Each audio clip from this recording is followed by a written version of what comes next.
According to reporting by Al Jazeera, the leader of Hamas has said the group is on the verge of a great victory after its incursion into Israeli territory.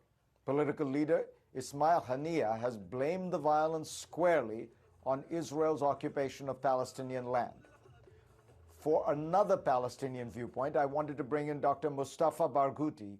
He is a former information minister for the Palestinian government, which is in control of parts of the West Bank but does not control Gaza. What is your reaction to what you have seen so far? This situation that has evolved is a direct result of the continuation of the longest occupation in modern history. Israeli occupation of Palestinian land since 1967. This is 56 years of occupation that has transformed into a system of apartheid, a much worse apartheid than what prevailed in South Africa. Yes, maybe Hamas did not recognize Israel, but the PLO did, and the Palestinian Authority did. What did they get? Nothing. Since 2014, the Israeli governments would not even meet with Palestinians. And what you see today is a reaction to several things. First of all, settlers' terrorist attacks on Palestinians in the West Bank that has evicted already 20 communities in an act of ethnic cleansing, 248 Palestinians who were killed by the Israeli army and settlers in the West Bank, including 40 children, attacks on the holy sites, the Muslim and Christian holy sites by Israeli extremists, as well as declaration of Netanyahu that he will liquidate the Palestinian rights and the Palestinian cause by normalization with Arab countries.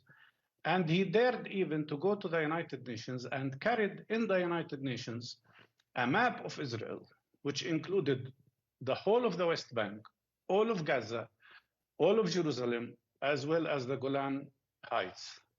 He declared the annexation of the occupied territories. So, of course, Palestinians turned to resistance because they see that this is the only way for them to get their rights. The question here is not about dehumanizing Palestinians as is happening and calling them terrorists. It's about asking the question, why the United States supports Ukraine in fighting what they call occupation, while here they are supporting the occupier who continues to occupy us. But let me ask you, if that is the analogy you wish to draw, what Hamas is doing is they're targeting Israeli civilians, women, children, grandmothers. No, they are not. Is that not a classic terror? Isn't that classic terrorism? They're not fighting the Israeli government. They're fighting ordinary people. That's one way of putting it, but it's not true. I think Hamas mainly attacked military establishments, military installations. And most of the people they have arrested and taken as war prisoners are military people. I do not accept attacking any civilian. I do not accept that Israelis attack our civilians. But look at what Israeli planes are doing now in Gaza. They are bombarding houses. They're bringing down to earth, and you've shown that on your screen. Whole apartments, whole buildings, high-rise buildings are brought down to the ground, and we already are receiving reports about families who are killed. 9 people in one family, 10 people in another family, including children. I do not want any civilian to be hurt, neither by Palestinians or by Israelis. But the question is how to end that. Will it end by attacking Gaza Strip another time? Israel has already conducted 5 wars on Gaza. One of them lasted 51 days. They destroyed everything. This did not stop Hamas, did not stop resistance. There is one way to stop any violence, and that is to end the Israeli occupation. And that is for the United States to be fair. They cannot say that Israel has the right to defend itself, but we, the Palestinians, don't have the right to defend ourselves.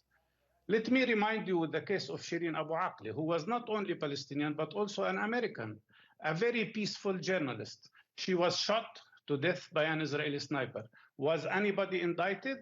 Was anybody taken to court? No. 52 other journalists were also killed. Our first aid providers are shot at.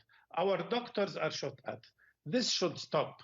And the only way to stop it is to tell Israel, you have to respect international law, you have to end this illegal occupation, and accept Palestinians as equal human beings.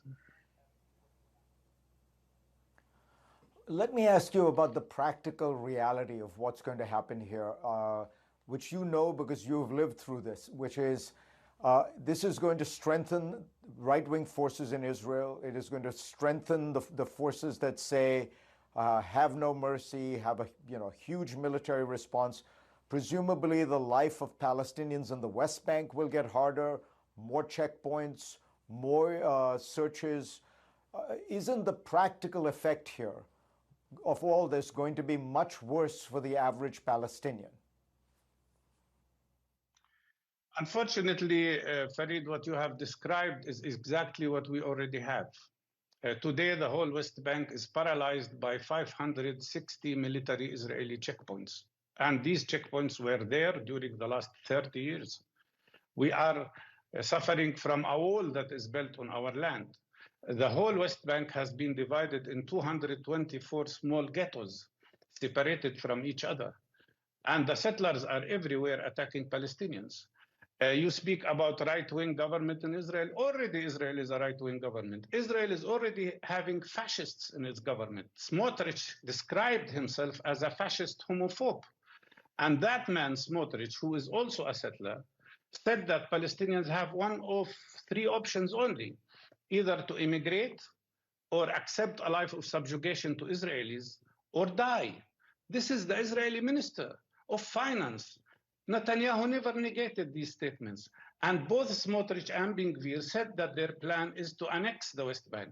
Can we stop what's going on now? Yes, of course. All these Israelis who are now in Gaza can be released tomorrow, including everybody. If there are civilians, also the civilians. Even the generals of the Israeli army can be released if Israel also accepts to release our 5,300 Palestinian prisoners who are in Israeli jails, including 1,260 Palestinians who are in jail without knowing why, under the so-called administrative detention. They don't know why they are arrested.